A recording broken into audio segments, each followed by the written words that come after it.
Assalamualaikum warahmatullahi wabarakatuh. Perkenalkan, nama saya Askania Putri dari kelas 6B01 dengan NIM 64201225. Di sini saya akan menjelaskan pengaruh beban kerja, stres kerja terhadap kinerja karyawan. Mata kuliah metode kuantitatif. Definisi beban kerja. Beban kerja merupakan salah satu aspek yang harus diperhatikan oleh setiap perusahaan. Setiap pekerjaan yang dilakukan seseorang merupakan beban kerja baginya. Beban kerja termasuk tergantung bagaimana orang tersebut bekerja.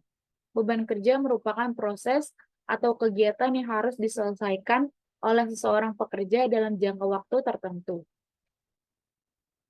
Indikator beban kerja. Yang pertama ada target yang harus dicapai. Adalah pandangan individu mengenai besarnya target kerja yang diberikan untuk menyelesaikan pekerjaannya. Pandangan mengenai hasil kerja yang harus diselesaikan dalam jangka waktu tertentu. Yang kedua adalah kondisi pekerjaan. Kondisi pekerjaan mencakup tentang bagaimana pandangan yang dimiliki oleh individu mengenai kondisi pekerjaannya. Misalnya, mengambil keputusan dengan cepat pada saat pengerjaan barang, serta mengatasi kejadian yang tak terduga, seperti melakukan pekerjaan ekstra di luar waktu yang telah ditentukan. Yang ketiga, penggunaan waktu. Penggunaan waktu kerja yang digunakan dalam kegiatan-kegiatan yang berlangsung berhubungan dengan produksi atau waktu lingkaran atau waktu baku atau dasar. Yang keempat ada standar pekerjaan. Kesan yang dimiliki oleh individu mengenai pekerjaannya. Misalnya, perasaan yang timbul mengenai beban kerja yang harus diselesaikan dalam jangka waktu tertentu. Berikutnya ada definisi stres kerja. Stres kerja merupakan suatu ketegangan yang terjadi karena adanya beberapa masalah yang menyebabkan karyawan merasa kurang nyaman, cemas, dan tidak bisa berpikir dengan baik. Semakin tinggi tingkat kecemasan seseorang karyawan, maka semakin tinggi juga stres kerja yang akan dialaminya. Dan sebaliknya, semakin rendah tingkat kecemasan dan tekanan dalam sebuah perusahaan, maka akan semakin rendah juga tingkat stres kerja seorang karyawan. Berikut adalah indikator stres kerja. Yang pertama, ada beban kerja berlebihan. Setiap karyawan memiliki standar kemampuan dan tenaga yang terbatas. Untuk memberikan kualitas kerja yang baik, diperlukan waktu penyelesaian yang cukup dan sesuai, tidak terlalu cepat dan tidak terlalu lambat. Yang kedua, tekanan atau desakan waktu. Setiap karyawan membutuhkan waktu yang bisa melakukan proses penyesuaian terhadap pekerjaan yang diberikan.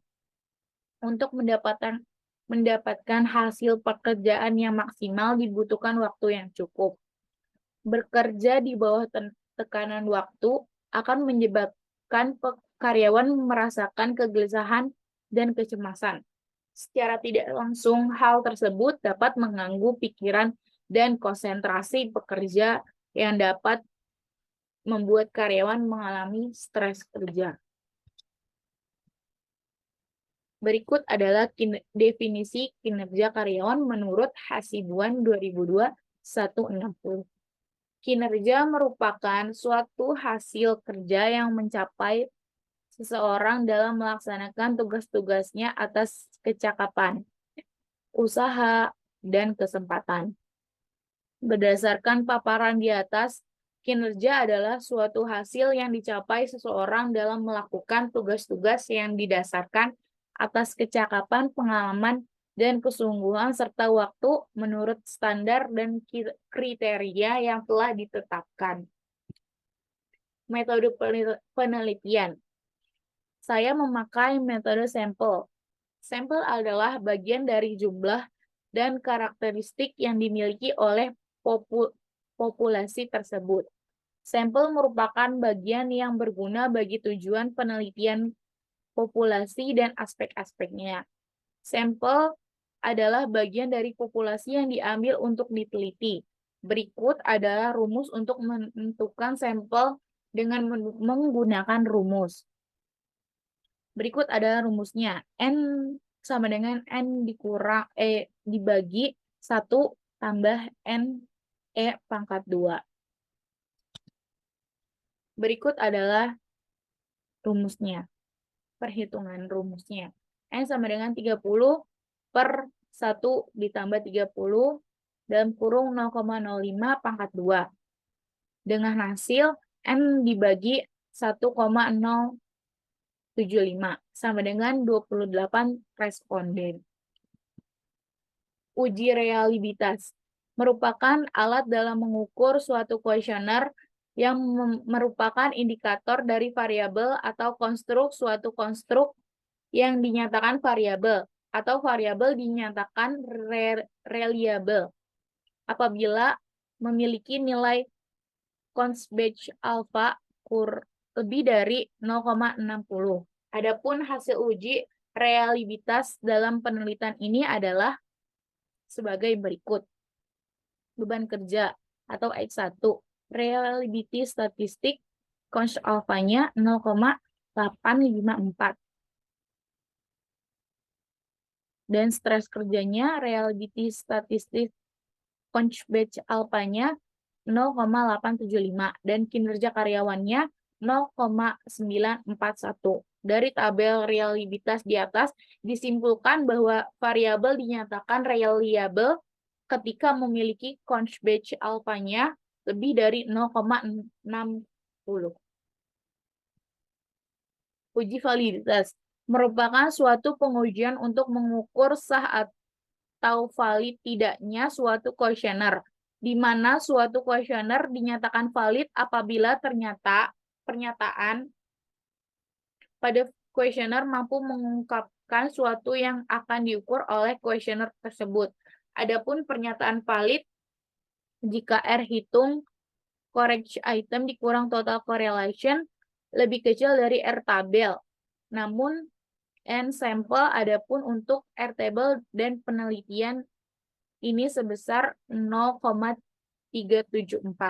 Maka dapat digambarkan dalam bentuk variabel setiap validitas dalam setiap variabel. Berikut adalah sebagian contoh dari uji validitas. Di sini ada uji multikolinearitas. Uji multikolinearitas dapat dilihat dengan menunjukkan nilai adanya multikolinearitas di mana nilai toleransi lebih besar dari 0,10 ataupun dengan nilai PIP-nya juga harus menunjukkan kurang dari 10. Berdasarkan hasil tabel koefisien juga menunjukkan tidak ada variabel independen yang memiliki nilai toleransi kurang dari 0,10. Serta berdasarkan hasil nilai PIP-nya di atas menunjukkan nilai kurang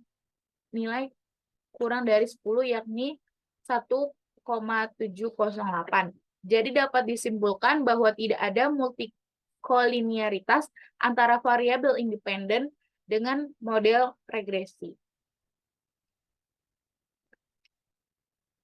Berikut adalah pengambilan keputusan ada tidaknya autokorelasi, di mana persyaratan dalam uji asumsi klasik ini ketika tidak dapat autokorelasi, di mana dirumuskan dengan DU lebih besar dari D lebih besar dari 4 dikurang DU. Maka disimpulkan bahwa tidak dapat menolak H0.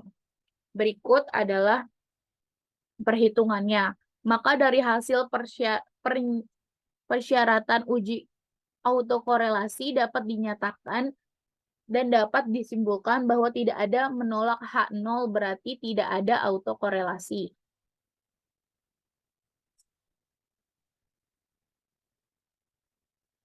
Berikut adalah tabel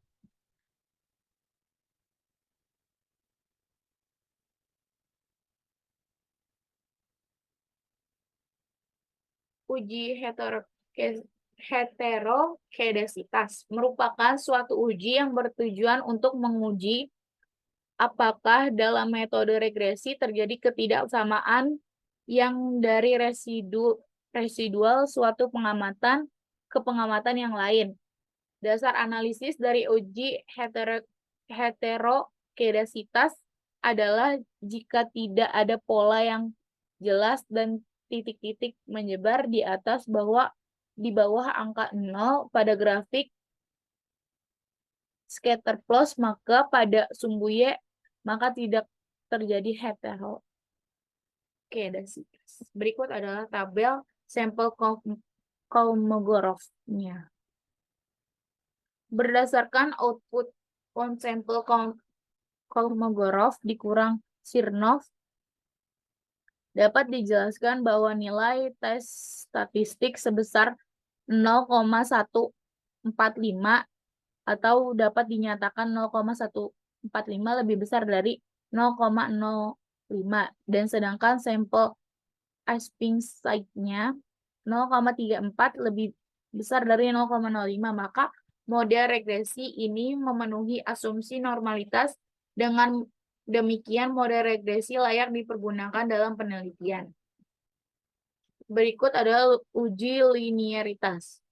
Dalam tabel tersebut, C2 hitung sama dengan R² dikali N, sama dengan 0,712 dikali 60 sama dengan 21,636. Dari hasil tersebut dapat disimpulkan bahwa C2 hitung lebih kecil dari C2 tabel. Adapun syarat dalam uji ini adalah jika C hitung lebih kecil dari C tabel, maka potensi yang menyatakan model linear tersebut dapat diterima. Berikut adalah koefisien korelasi. H0. H0 adalah tidak terdapat hubungan antara variabel keterampilan kerja, motivasi kerja, dan kinerja karyawan. Berikut adalah tabel dari koefisien korelasi. Selanjutnya ada uji regresi linear berganda. Adapun uji regresi yang berbentuk dapat dilihat dari output di bawah ini. Dari tabel koefisien di atas, hasil uji regresi linear berganda diperoleh persamaan regresi variabel keterampilan kerja dan motivasi kerja terhadap kinerja karyawan. Y sama dengan 5,881 ditambah 0,883 X1 ditambah 0,000 X2.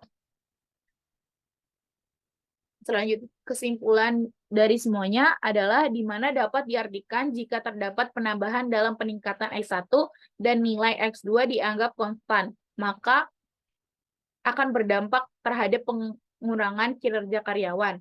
Sebaliknya, jika terdapat pengurangan dalam peningkatan X1 dan nilai X2 dianggap konstan, maka akan berdampak terhadap penambahan kinerja karyawan.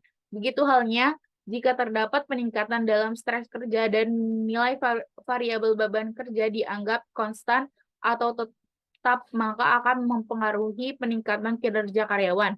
Jika sebaliknya dengan terdapat pengurangan dalam stres kerja dan nilai variabel beban kerja dianggap konstan atau tetap, maka akan mempengaruhi penurunan kinerja karyawan. Sekian presentasi dari saya, kurang lebihnya mohon maaf. Wassalamualaikum warahmatullahi wabarakatuh.